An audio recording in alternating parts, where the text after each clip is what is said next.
मुझे मोटरसाइकिल से ट्रैवल करना बहुत ही पसंद है और जब भी मुझे टाइम मिलता है मैं वेकेशंस पे अपनी मोटरसाइकिल लेके जाता हूँ। ज़्यादातर मैं सोलो राइड करता हूँ और कभी कभार मेरे साथ एक राइडर और रहता है। अम, अभी मैं जा रहा हूँ बद्रीनाथ, जो कि हमारे सनातन धर्म में एक बहुत बड़ा धाम माना जाता है। बद्रीनाथ विष्णु जी का धाम है और ये अलकनंदा के किनारे पर स्थित है, जो कि नर और नारायण दो पहाड़ों के बीच में है। तो चलिए चलते हैं बद्रीनाथ और रास्ते में मैं आपको दिखाऊंगा कि किस तरह का रास्ता है बद्रीनाथ जाने के लिए और आपको किन किन बातों का ध्यान रखना पड़ेगा। अभी तो मैंने अपना पूरा राइडिंग गियर साथ में लिया हुआ है। मेरे पास मेरी राइडिंग जैकेट है, एंकल बूट है और भी जो राइडिंग गियर है, जो भी मुझे चीज़ों की ज़रूरत होगी रास्ते में, वो सब मेरे पास है। तो आइए आगे चलते हैं।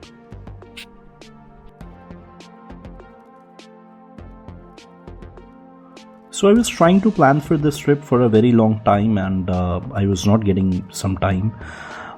So finally I decided that before it starts raining and monsoon arrives, I should do this trip because of landslides and other problems that are associated with monsoon and rain, especially cloudburst. तो अभी मैंने office से shift ख़त्म करके और night में ही मैं निकल गया हूँ और फर्स्ट पड़ाव मेरा था Haridwar, where I stayed for 7-8 hours. सिर्फ नींद पूरी करी।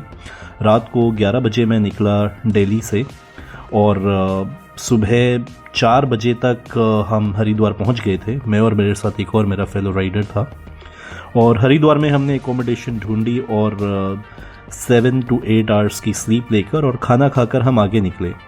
अभी हमारा प्लान तो है कि हम सीधा बद्रीनाथ रुकेंगे, लेकिन it is very difficult because we can expect landslides और not landslides but we can expect bad roads जो हमें थकाएंगी और जो हमारी एवरेज स्पीड कम कर देंगी। तो आई थिंक हमें एटलीस्ट कर्णप्रयाग तक जाना चाहिए और कर्णप्रयाग में अपना स्टे लेना चाहिए। चलिए आगे चलते हैं।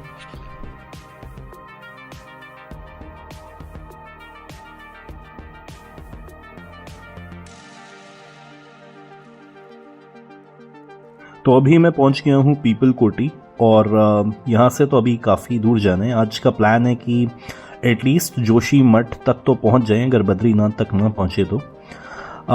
बट मुझे प्यास बहुत लग रही है। I am feeling very thirsty and my water bottle is in at the back. तो मैंने सब सामान अपना बंजी कोट से बांधा हुआ है, so it is really difficult for me कि I will get down and get the water bottle from there. I think the mistake that I have done was that I have left my hydrator at home, otherwise there wouldn't be any problem. मैं bike चलाता रहता और साथ में पानी SIP भी करता रहता। अभी I have to find some shop where I can get some water or probably some juice. I'm really thirsty and feeling dehydrated and it really happens to me when I ride.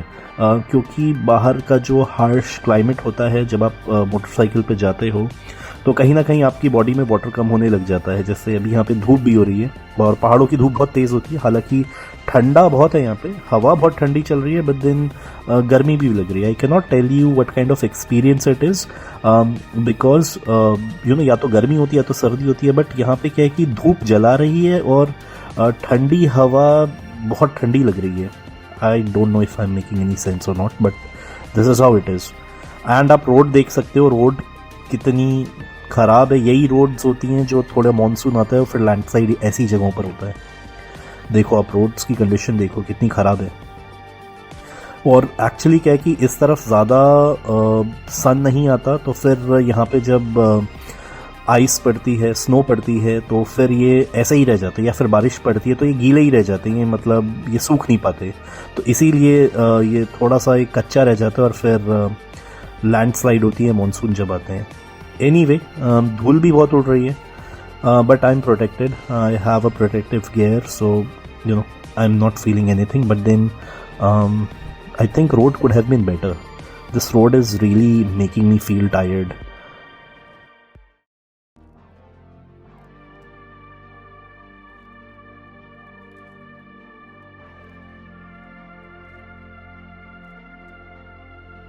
Uttarakhand में Himalayan range के आसपास वाले जो इलाके हैं वहाँ पे बहुत ही मौसम एक्सट्रीम रहता है और स्पेशली जो यहाँ की रेंज होती हैं वो रेंज बहुत ही ज़्यादा डेंजरस होती हैं बिकॉज़ उनसे आपको हाइपोथर्मिया हो सकता है। तो यहाँ पे सबसे ज़्यादा अगर कोई चीज़ मुझे थ्रेटनिंग लगती है तो वहाँ की रेंज लगती है, क्योंकि अगर आप थोड़ी देर भी यहाँ पे रेंज में भीग गए तो आपको हाइपोथर्मिया हो सकता है, जो कि एक पैरालाइज की स्टेट बन जाती है। तो ये बहुत ही ज़्यादा डेंजरस चीज़ है। आपका खून जम जाता है और मतलब आपकी बॉडी कई कई जगहों से पैरालाइज हो जाती है। ऑर्गन फेलियर हो सकते हैं क्योंकि हाई ऑल्टीट्यूड पर वैसे भी ऑक्सीजन कम होती है। तो ये सारी चीज़ें जो हैं वो थोड़ा सा थ्रेटनिंग लगती है, बट आई होप कि मेरा ही सफ़र ठीक रहे और मुझे ज़्यादा कोई परेशानी ना झेलनी पड़े। अभी तो मौसम साफ़ लग रहा है, लेकिन यहाँ पे मौसम का कोई भरोसा नहीं है। 12 बजे के बाद मौसम कभी भी बदल सकता है। चलिए आगे चलते हैं, देखते हैं आगे मौसम कैसा चेंज होता है या नहीं होता है।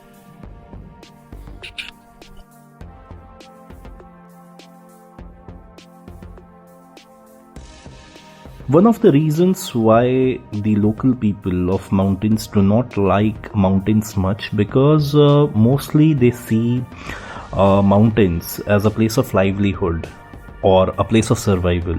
But I see this place as a vacationer. So, you know, when I come here, it looks beautiful to me. But then when I see guys like these who are traveling, you know, probably they have some work to do and you know, they have to earn some livelihood. So when I think about it, then I can understand that this could be one of the reasons that locals do not enjoy much.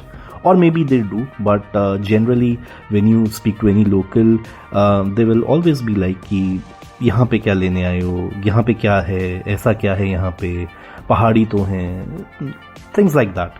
But you know what, I seriously crave for such places and I really find these mountains beautiful, and I wish that I can settle in this place if ever God allows me to.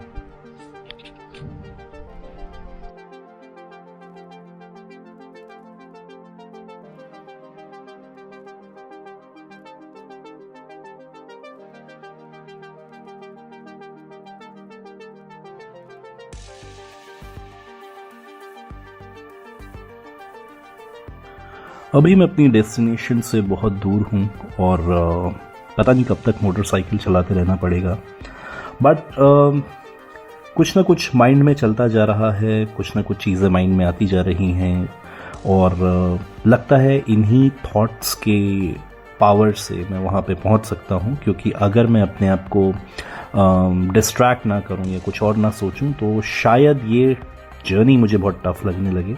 जब भी मैं कभी ऐसी rides करता हूँ या ऐसी drive कराता हूँ जो बहुत ही लॉन्ग होती हैं तो मैं फिर कुछ कुछ सोचने लगता हूँ। अभी मेरे माइंड में संस्कृत का एक बहुत ही फेमस श्लोक आ रहा था जो कि भगवद गीता में मेंशन है, विच इज़ कर्मण्येवाधिकारस्ते मा फलेषु कदाचन। So this famous verse from Bhagavad Gita means you have the right to perform your prescribed duty, but you're not entitled to the fruits of your actions. So इसी के साथ मैं अभी अपनी इंस्टॉलमेंट यहीं ख़त्म करता हूँ। नेक्स्ट एपिसोड में मिलेंगे, प्रॉबेबली तब तक मैं बद्रीनाथ पहुँच जाऊँ।